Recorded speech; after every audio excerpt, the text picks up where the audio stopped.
Chris, aka Metacaptain. I'm involved in a few projects. For some reason, these guys let me host these AMAs and talk to people. Um, this is all just kind of for fun. We're just trying to figure out what your project's about, get a good little rundown of what you guys got going on, see if it's something that this community might be interested in and something that other communities might be interested in. Sometimes some of the questions might get difficult. If you do not know the answer, just simply say, I'm not sure, but I will get it for you as soon as possible. No reason to try to, bounce around answers or anything like that. Uh, Depends on how crazy you honestly ask me. Like, I should be able to answer every single thing that you have, unless it's like something I've just never been asked before in my life. But well, that's a good response, man. That's an awesome response. So let's just jump right in. I do not know anything about your project at all. It's kind of like an ongoing prerequisite with these things. Is I just don't have time to like actually dig into projects as much as I'd like to. So let's just I'm gonna let you start it off with just like a simple elevator pitch. So, tell me what you got going on. so Kronos and Kronos Sail, the entire ecosystem, pretty much in a nutshell. Um, what we have already in the like it's already made, fully functional. We're just like kind of tailoring it a little bit before and dealing with the market. But so we have pre-sale launchpad. It's on BSC as well as Kronos, as in the native chain of crypto.com. So that's fully functional, but it's a different setup. Never been done ever in any pre-sale launchpad. So basically, when someone goes to set up a pre-sale, it actually doesn't go live until we as a platform review the project and actually go through a lot of things.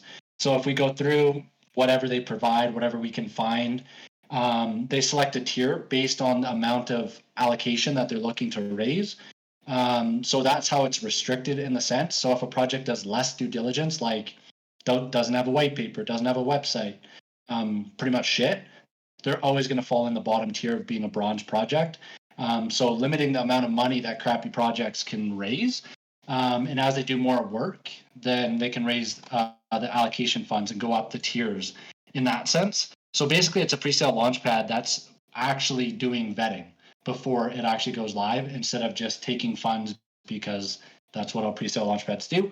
And then to kind of summarize everything, so every single part of our platform and ecosystem that we do, anywhere that we drive revenue beyond like the native token, NFT sales, any other development, if we host AMAs, whatever it is, if it's a revenue stream, we share 25% of the profit back into the ecosystem in either NFT staking, which is live, or a large chunk of it goes into our native staking pool, which is also live. So that's kind of it, summarized quite quickly. Okay, so your project is already launched and live currently. Correct. Okay. I do have just a quick question just to get through real quick. So I'm looking at your pre-sale allocations. Did you really do 56% towards private sale and pre-sale? Yeah, so this is kind of where it all got really shafted. So when we're doing private sale, the price of Crow comparative to like, so we did our private sale in USDC, just for the private investors. And then when we went to go do our pre-sale, we did a week-long pre-sale, and the price of Crow literally dropped 40% from the time we started our pre-sale to the time that it ended. So it severely was messed up in terms of the price differential. So that was kind of the big thing. That kind of messed a lot of that up. So yes and no, but the little bit of the private sale was less than what we actually did raise.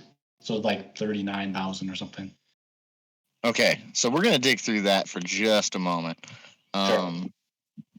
So you say that the price of Crow fell, like in theory that shouldn't matter to you because you promised because you promised the holders that they were going to receive the amount paired to Crow.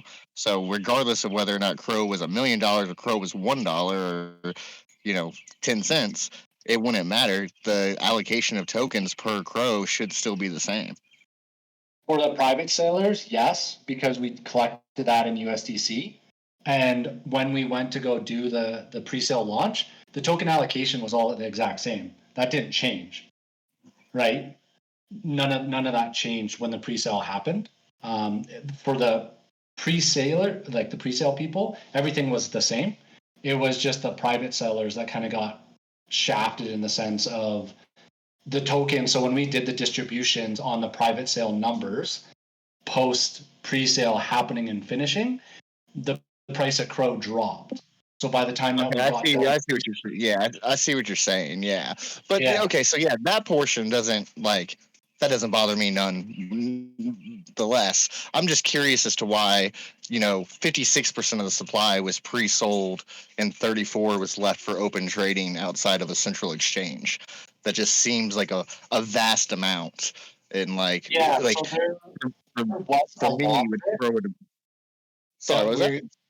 we were going to burn a lot of it. It was intended to burn, but for some odd reason we had a UI fuck up. That's kind of why we didn't push the launchpad. So we locked up all the tokens, and then basically have decided that we wanted to do something with them. Um, First off, a lot of tokens went into the staking pools for non-revenue streams, so that every single piece of our project had something to stake for. But we also wanted to use it for like an LP driven pool, like a farm. So to kind of like match up Crow with any projects that might want to match up with us, very similar to kind of like what's been done in all chains, to lock up more LP. Um, so yeah, it was like the reason why we didn't want to push our launch pad without us launching first is in case something like this happened. We wanted to ensure that when people began to use the platform, it functioned and worked exactly as we envisioned. Just because, like I said, the frameworks of how the launchpad work, it's never been done in this way.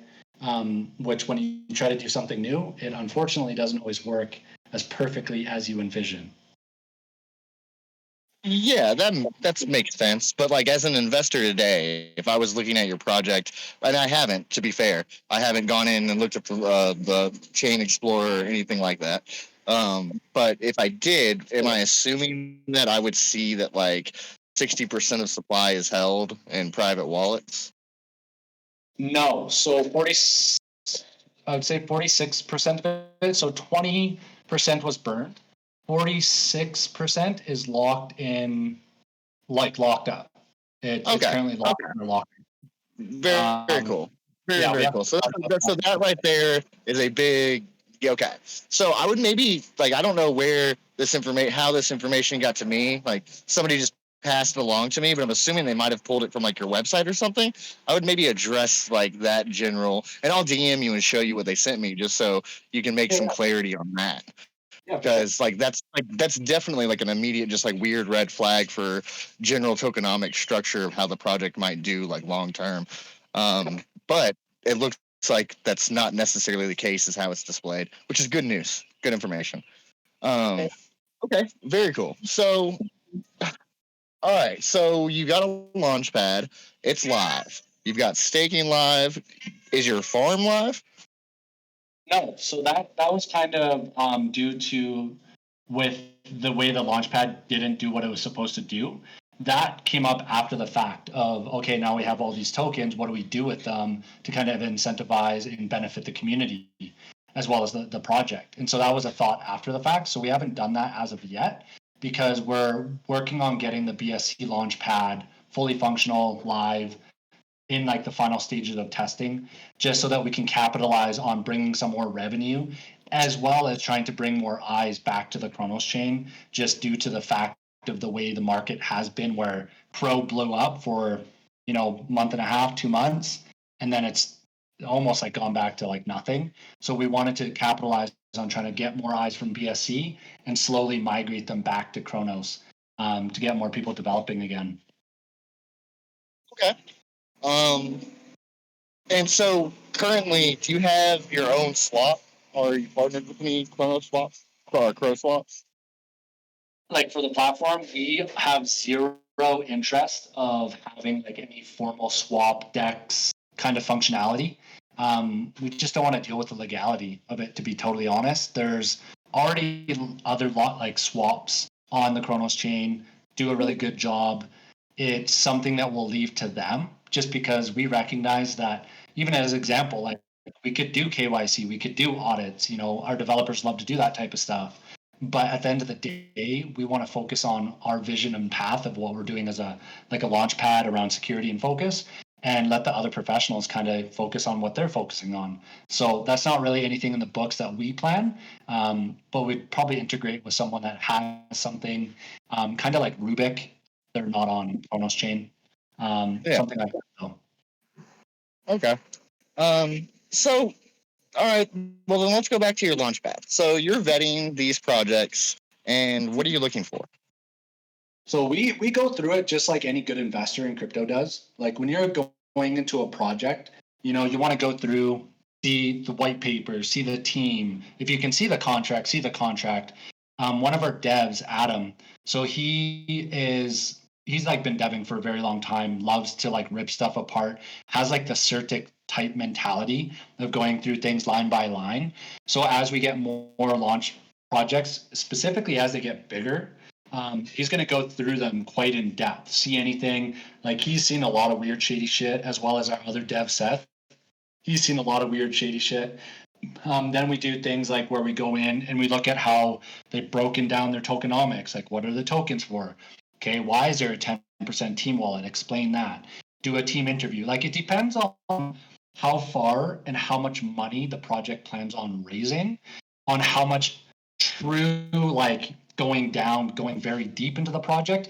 Because if a project comes to us with nothing to really review, it's very difficult to really vet other than going into looking at contracts, trying to find it. But then anything that we see that's like very malicious, or anything that I, as an investor, would never invest into because it doesn't make sense. And we've just seen like 99% of the time turns out to be a shitty rug. We're going to share that with the communities, especially around the projects that are launching. Anything that we see that we find is unnatural, we'll go to the platform in the project and ask. And if they can't give us a relative answer, we're probably just going to reject the project and just not allow them to launch. Because if you can't answer very straightforward, okay, we have a 10% team wallet, this is what it is, this is how it'll be broken down, this is what we're using it for, et cetera, quite detailed, without really like, when someone knows what they're talking about, they have pretty quick answers. So we're going to vet going through everything, because on my day-to-day job that I do for a living is I'm a headhunter. So I do recruitment. So all day, every day, I'm just interviewing people, pulling out all of the information, making sure that what they're telling me is honest and true, and then validating it, being able to go in and find that. So as projects do more, that's kind of what we're doing, is we're stepping in, we're doing that vetting process, that DYOR type of experience, to try and help better projects kind of go more long term. Because that's a shitty thing, that a good project launches, but then you turn out it's a sky bridge from what I just saw. I didn't know, like stuff like that. Try to mitigate crappy projects from kind of taking money and running off. Okay. And what are the, like, in the price of USDC, what are the tier levels? So the entire launchpad is on whatever the native token of the chain is. So when you go on to the launchpad on the homepage, so the landing page will have what it says on the amount of pre-sale capital that you can look to raise based on what it is. So like silver, 0 to 75K, gold, 0 to 300K, same with platinum, 0 to 300K, and then diamond, 0 to 500K. So it's a variety of different and more due diligence done as they move up the tiers. But then they got to validate and verify that all of the information in there they can provide to us to be, true. Like KYC is done by a validated, good KYC that's respected in the space. Audit's not done by some Joe audit company. Us as a platform, along with the community, kind of does the due diligence, because as we have projects come in, we really want to have a large collaboration with the community. And especially once we start getting larger and larger and larger, we'll start bringing in people that really value security within crypto, to kind of come be a part of like a board, like a review board, to really just pull shit apart and just make sure that people aren't trying to rug us, honeypot us, like that kind of shit right out the gate. It's because I've had it happen too many times, and it just still happens too often. All right, so let's say I'm a project and I'm wanting to use your services. Do the different tier levels cost me anything differently? And what is my initial cost? So the initial cost as of right now, so on the Crow side, it's 1,000 Crow as the initial setup fee. So once we've reviewed it, you go in and you actually finalize it, then that's the thousand Crow setup fee. And then we have a 3% raise fee where 1% is set aside either for marketers, people that refer the project where they can actually earn revenue on their own side. But if we go out and we find projects, we find people, that 1% will be set aside for a variety of different community things. If it wants to be a buyback into the community or to be a buy into a future project or a future investment, because the entire scope of our platform is just all about, any revenue that we create, we share back to our community. So, but that's the initial fees of the Crow side. On the BSC side, same thing, 3%, but then just one BNB for the setup fee. Okay, and then let's just say, again, I'm a project. I'm coming to you. You're my launch pad that's your hot fire right now. Everybody's launching through you, and it's going great. So I'm like, hey, I'm gonna go use this launch pad. Um, I don't have all my other services worked out though. So like a verifiable good platform for KYC or an audit or anything like that. Do you offer a package for these services? So what we're doing as of right now, while the market's, the way it is we're working on bringing in collaborations, working with other people that do that side for what they do. Like one of the KYC people that we do have set up, depending on some future talks, but they do a KYC service, but then they actually have a partnership with TechRate, so they'll have like a KYC and then you can get an audit at a reduced cost. Or, we're going to set up our collaborations with other services where we can get a reduced rate for you through them as just using our launchpad. But we're always going to leave like the third party components to the people that do it for a living, and that's all they do day in and day out. We've kind of thought that us as a platform do not want to do the KYC service. So like we don't want to have a pink sale KYC as an example. We'll do that type of information like an internal interview, but we're not going to deem it as something that the community should be. But if we do see anything within that interview, we can kind of share something that just didn't stand out to us. Hopefully that answers that. Yeah, that makes sense. It's kind of what I was assuming, that you would have like a partnership platform deal where you've worked out something with a few partners, and then you can offer referral services to anybody who's coming on board. Exactly. It's funny you mentioned TechRate because I used to use TechRate all the time, and now I stay away from them ever since like Rate Tech started doing all those rugs. Yeah. That was so terrible, and like I feel bad for TechRate because they did do like they do decent audits, and like they are a decent firm, but like Rate Tech just destroyed their name. And I switched over to Interfi, so I typically use Interfi as my referral. It's cheap, fast, easy, for like the low end audits, and then if you want to go higher, you can go Desert Finance or Yep. Surtech. Yep. Yeah, exactly. Because like we used Desert Finance to audit our contract, like our native token contract, and it really kind of we want to be able to provide like tiers. Like these are the cheap guys. Like, are they the greatest? They do the job at a good, decent price. Just because within crypto now, like if you're not willing to do this type of stuff for your platform or project prior to launching, it's very hard. It's like that, you're flipping a coin. And I don't like investing in a stuff where I'm literally flipping a coin and hope it turns out to be good. I like to see a project that's willing to do a little bit more work. If it takes a little bit more time, so be it. But they're willing to put the work because their name's going on it.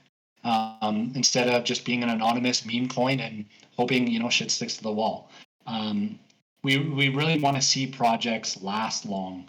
It's because there's so many good ideas that die just due to the fact that they don't have the platform and the structure behind them, if that makes sense. So us as a platform, as we grow, we definitely want to kind of do what we can to try to help push projects forward, just to see better projects last longer, like I mentioned. So how long has the Launchpad been live?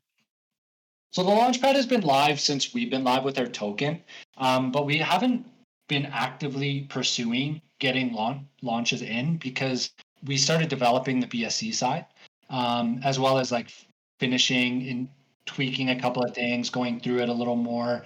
But it's been live for about, I would say, like comfortably live where someone could use it for like 2 weeks on the Kronos side.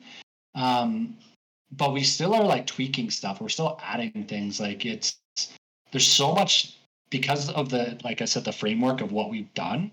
It's not complicated to use. It's very easy. I can actually kind of show you if you guys wanted. Just like a little quick walkthrough on how it works. But it's no different than any other launchpad, just in the way you set it up. You go in, you select the tier that you're looking to be, bronze, silver, gold, platinum, diamond, depending on what you're doing. You provide all the details. You set up your token allocations based on, the token numbers that you've done prior to launching. Once you've got all that done, set everything up, you provide us an email and or your Telegram, Discord handle, a way to reach out to you.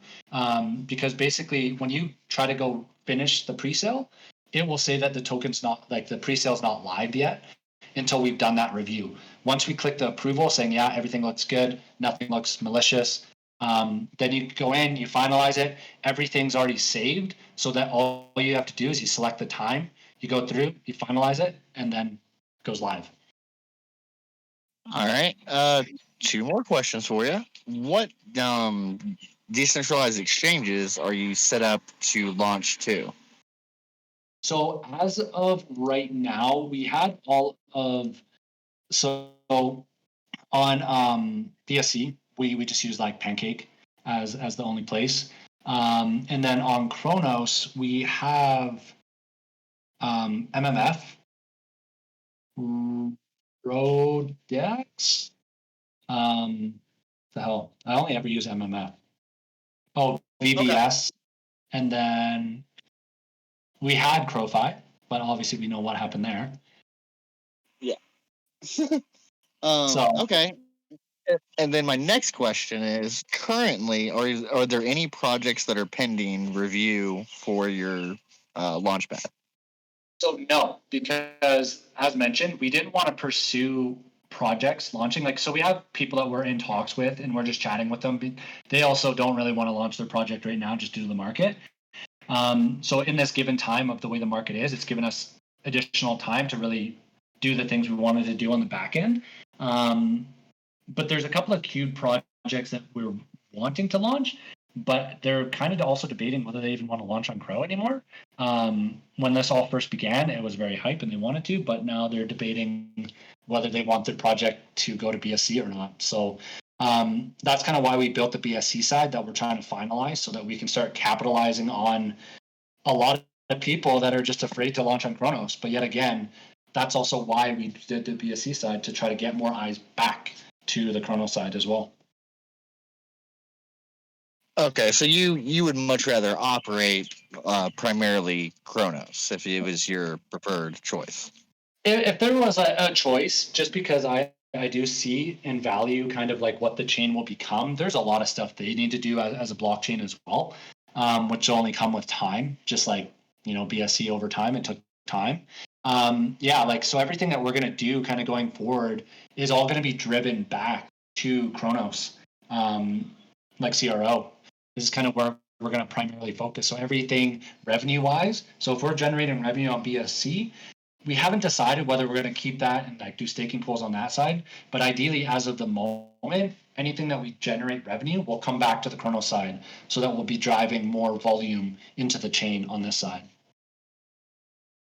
The simple answer and question there is: do you plan on bridging your token to BSC? No. Then I probably would just leave all the revenue on Crow side. Yeah, like it's as of right now, it's just no. Unless like something changes massively in like in the next 6 months. As of now, no. Okay. Um, well, I'm gonna check the chat real quick and see if there's any questions that are posted here, and if not, see if anybody wants to come up and ask any questions. I feel like we're all up here. There's no up. Okay, so okay, so your pre-sale, you raised 106,000 crow, about $20,000, Yeah.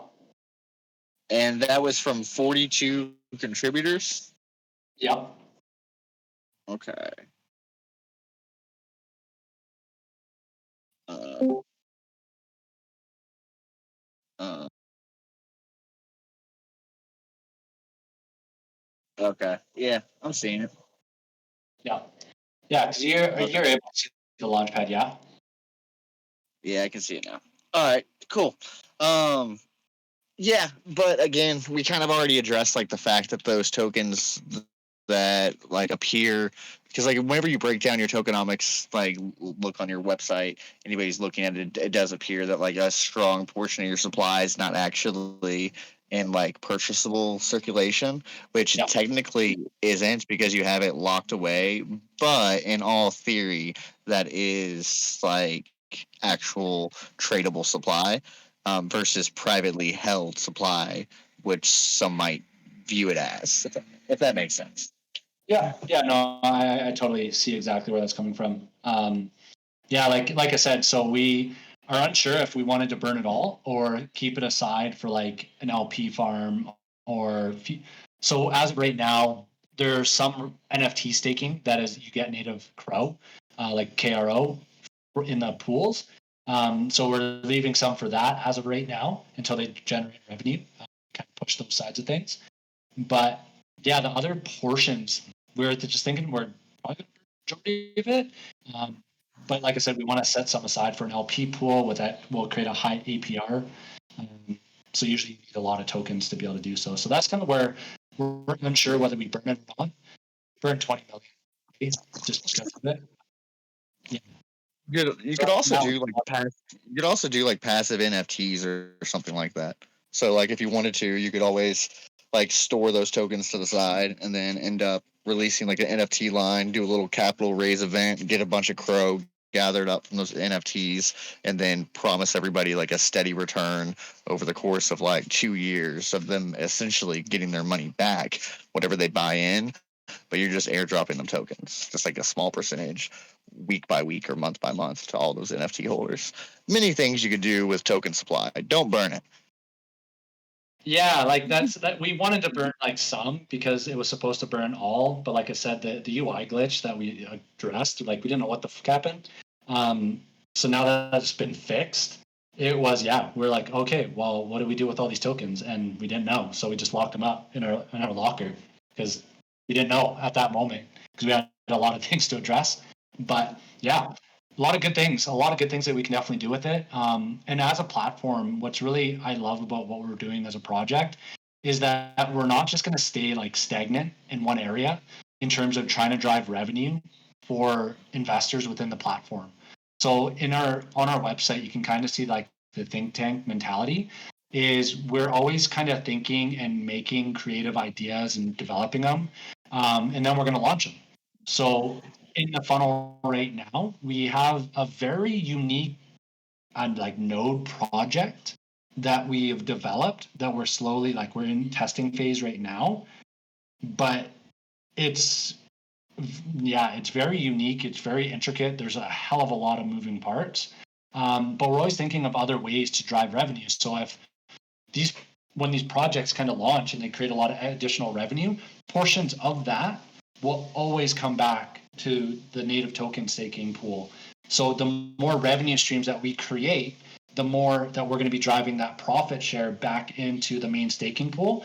So the more that we drive our platform as a whole, the more of that profit share that we're going to give back to our investors through everything that we do.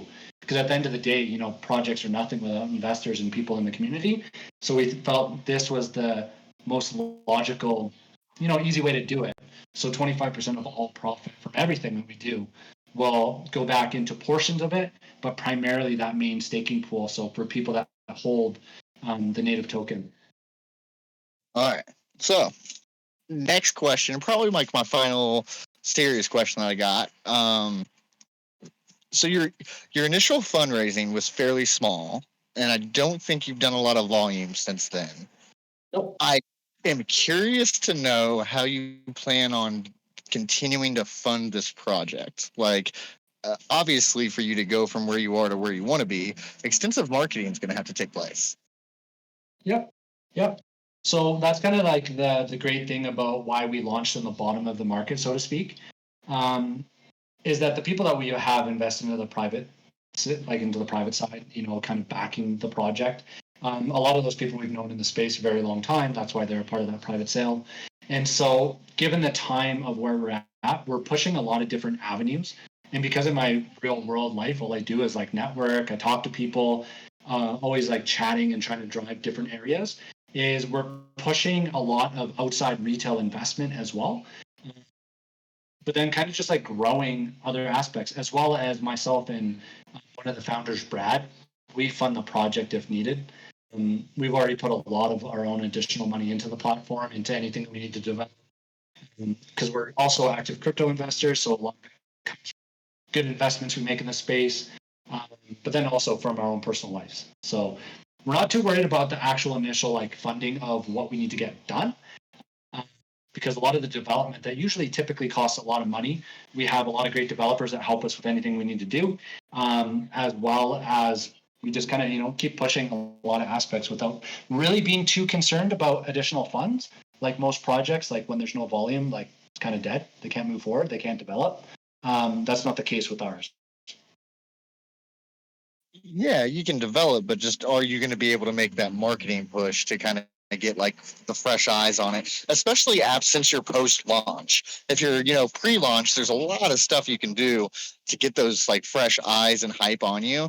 But once you've already launched, even whenever you're releasing these utilities, especially if you've been in this space for any bit of time, then like just even releasing utilities and having great products just like really like never works. You can have the best products in the world, and it's just there's always like that next project that has no products that's just all hype that everybody's investing in. At some point, there becomes that moment of like, all right, we've got to get a lot of fresh eyes. We got to just like spend marketing funds, and it just happens. It sucks for anybody who's in the space and who's trying to like push forward and push through the swamp, so to speak. But it does happen.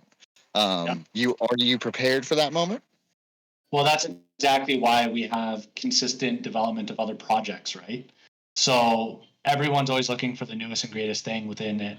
And so that's kind of why we are creating and have created and in development of a variety of other projects, right? So that we Okay, can bring. I see what you're going there. So you're thinking breakthrough project, launch through this launch pad, bang, eyes on launch pad.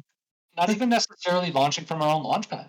Like if we wanted to go launch from another launchpad that everyone knows, to just like use that kind of attention, definitely can do that. Like we can always launch a project from our own platform for sure, but because some people would say, "Oh, I don't really know that launchpad," that might be a reason not to use our own launchpad, especially for a very intricate project that has a lot of moving parts and a lot of compounding reasons. We can work in collaboration with another launchpad.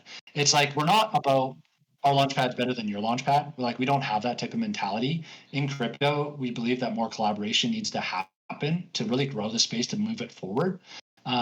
So if we have a good project that's coming up that we want to release, we don't necessarily have to use our launchpad because we're only generating, I guess revenue for ourselves internally, in the sense of like the money that's raised and stuff. But we can say that a project did come from us, which we do have these full functioning utilities to kind of self promote through marketing of something else that we're launching, if that kind of makes sense. Yeah, I think optically it's it's questionable. Just as far as like because like the breakdown of that word salad to me immediately is just like, okay, so we're gonna launch another project. and we're going to pay for this project with that project. I know that's not what you meant, but that's exactly how it like sounded. So like I would work on that messaging a little bit. I think what you're getting at is like you're going to use your devs and your dev team to kind of solidify your project through the development of new projects offering the utilities that's built by your team. Yes. And so anything that we're launching, because our entire ecosystem is about driving multiple revenue streams, right? It's not encapsulated into a token, like a reward token, hoping that there's volume and that's what it's all about. It's about kind of doing everything. Like this has been something that from the very beginning, we recognize that in order to kind of create consistent revenue, you got to be thinking beyond just what you have. And that's kind of why we thought about, okay, we're going to have multiple different ideas of different projects. And the thing that really I find kind of, frustrating in the space is that when a project fails, instead of trying to grow it and like bring it out from the dead, like some projects have in the past, very hard in the space now, of course, is have something that you can develop that can also help bring eyes back to you and say that this is from us because of everything that we've done prior. It shows like even before we launched our project, our website was up. Like we got focusing on like the main components. We're not launch a project, try to catch up by doing website, white paper, etc. after. We kind of plan and position it and just kind of grow it. And at the end of the day, we just keep pushing other avenues, other revenue streams to kind of always generate something because everything that we do, as mentioned, it's coming back to the investors as well through the variety of different things that we're doing. So it's just not one singular component of our ecosystem that we can drive to generate more revenue. Okay. Okay. Yeah. I think I definitely understand what you're saying. Um, just looking at your holder list, do you know who your number 3 wallet is? It's not a contract wallet. It's just like a regular wallet, but it's the largest holder. It's like 12 million. I mean, Is it 12? So it should be. Let me just look. Because that would be the only thing that would be is that would have been the exchange. Is the token number like the amount 12,866,616?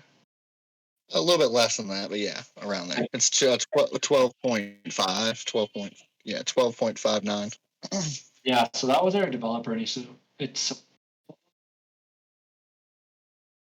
Sorry. oh no, he locked it back up. It should be locked up, but because I do see it here. Because if there's a third wallet, is it the wallet address 0x42 beginning? Sorry, I navigated away. In one moment. Yeah, 0x423 is not a locked wallet. Just holding 12 million tokens, 12.5 million tokens. Yeah, that's my developer's wallet. Okay, no problem. I just wanted to. 0x42, right? Yeah, 0x42. Yeah, that's weird. It's supposed to be the lock. So like on our website, in the token locker, it is there locked and it doesn't unlock until the middle of June. Okay. Yeah, maybe contact BSC Scan. Is it a private locker? Yeah, it's like our locker on your launchpad. Okay. If that's the case, I don't have that link in front of me, but if that's the case, if I clicked on that wallet address, it would pull up a corresponding contract, and at least the screen that I'm looking at right now doesn't show a contract. Um, I can look at the link later. It's not a big deal one way or the other. I was just curious. Somebody asked me to ask you. Yeah. Anyways, it's in control of it. It would be our dev that kind of manages because he manages our contract and everything, of course. I mean, and it would make sense. It's like outside of that one, there's not another wallet that, like, every other top 10 wallet is associated with the project, and then the next like regular quote unquote wallet is down to under $500,000. It's 462,000. Everything else is contract held, and then except for that number three wallet, which is just a private wallet that's holding the 12 million. Which again, I'm sure you're right. It's just like a mistake, but I would definitely have BSC scan just look into that because like me as an investor for myself, or sorry, I keep saying BSC scan. Use the File Explorer to check into that. Every time I, as an investor, would like invest in anything, I would literally just go off contract links. I would never even look at it like a website or anything like that. I just look at a contract link, go to the Explorer, check it out, see what the holder list looks like, see how many holders, stuff like that, and then choose to invest from there. Yeah, no, that's fair. I don't invest that in that manner. Like, of course, I go and look at the contract, but I'm a yeah, no, DGen. I'm a DGen through and through, bro. I'll throw money at anything. Sorry. nothing but shitty. I'm in. Yeah. I lost like some of the worst money I lost was on a project called Dirty Coin, and I didn't know anything else other than hey, this is called Dirty Coin. Send me BNB. I sent the dude 9 BNB. It's rugged. Anyways, all right, guys. I really do appreciate it. If anybody has any questions, now is the time to ask. I think we've done fairly well, though, and um, gone over the projects, have a pretty firm understanding. Anybody who's listened, I think, can choose whether or not they want to take part within the ecosystem. Where do they get your information? Are all those links posted in your channel here? To find the website and everything. Yeah, find the website, make an investment. Yeah, so everything should be in our channel there. I think I shared that like day one when when you guys opened that up for us. Yeah, everything's there. So when you go onto our website, you can access the Launchpad from the website. It'll bring you right to the Launchpad, bringing you to our dashboard where all the NFT staking is, everything. Obviously, in our Telegram, you can go and find anything in there. Usually, we're there. But yeah, kind of always around. I kind of float everywhere. So, kind of any questions or anything that anyone has, any concerns, usually I can get it answered if I don't know it. Like I'm gonna look and see. So it's funny because that's the locker contract. That's 0x423.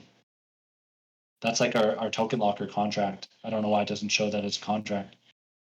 And like I said, like I don't have it pulled up in front of me. I'm just walking around on my front porch with my phone. But like somebody just showed me like a screenshot of it. So I don't know like the if it was in front of me, I would click on the link, for instance, and then click on one more link. Oh, there it is. He posted it. Yeah, Cool. that's weird. So yeah, somebody posted it here on their main chat. I'm gonna click on the link real quick just to verify it. But more than likely, Yeah. So what's funny is okay, so it is a contract. It's just literally not displayed as a contract. But if you click on the address, if anybody here who is listening to this or watching this in the future, so if you click on his, oh, actually, never mind. Sorry, I lied to everybody here. Filter token holder. Yeah. Actually, this is correct. Yeah. So if you go to the token holder and you click on 0x42, and then it's going to pull up your history for your transfers. It's going to give you information about 0x42, and then you can hit contract. And actually, give me one moment. Sorry, everybody.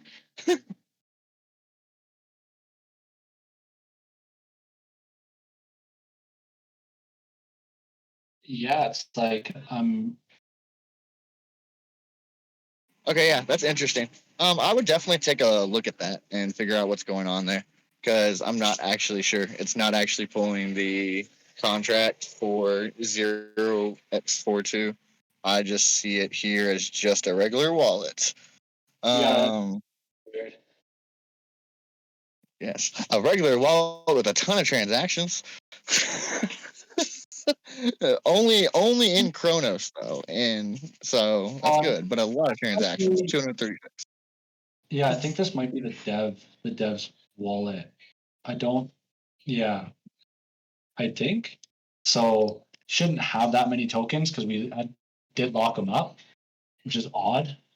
So either way, like our dev is Seth Mata, like he's a docs dev, no malicious bone in that guy's body.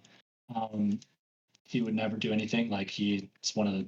That's why we have him on our team, just because of the type of guy he is. But yeah, no, definitely gonna give him a call, say what the heck.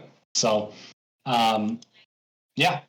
Other than that, thanks for having me on here. It was kind of really fun to share, and of course, we take around in the community, so it's always kind of good to just share what we're all doing in here. Yeah, absolutely.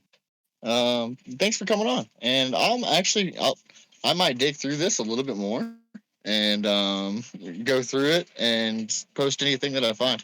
Yeah. He's moving out a lot of crow. He's moving out like $3,000-$4,000 at a time.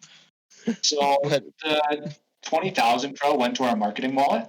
The 5,000 crow we just used to kind of drive a little bit of volume for a bit, and then we added some more liquidity to our contract, and then the 15,000 crow was also what do we use that for?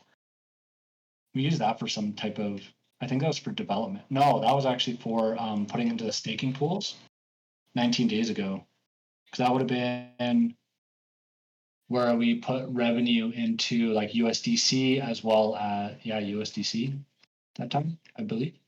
But yeah, 20,000 I think is our marketing wallet. makes sense. Yeah. Any questions? I'm nothing to hide here ever. So Now, feel free to ask anything. I will reference though that if you knew the tokens were moving around like that, then you probably assumed that wasn't a token locker. No, so like when I looked at it, um, I didn't know that he had 12 million in his wallet because he should have had that locked up, but the lock must have ended because I do see on our launch pad that there are two lockers. One is that 12 million, and then the other one is like the 45 million. Oh, I gotcha. Okay, cool. Very cool. Yeah. Sorry, told you sometimes the questions randomly get difficult, but it's why we're here and we love asking them. And I'm glad you were able to answer them. Yeah. Like I said, with our platform and based on what we're trying to do moving forward, it's without zero intention of ever doing anything like that. Like we never want to leave any 12 million tokens lying around, just so something like anything happens. So yeah, we'll definitely address it.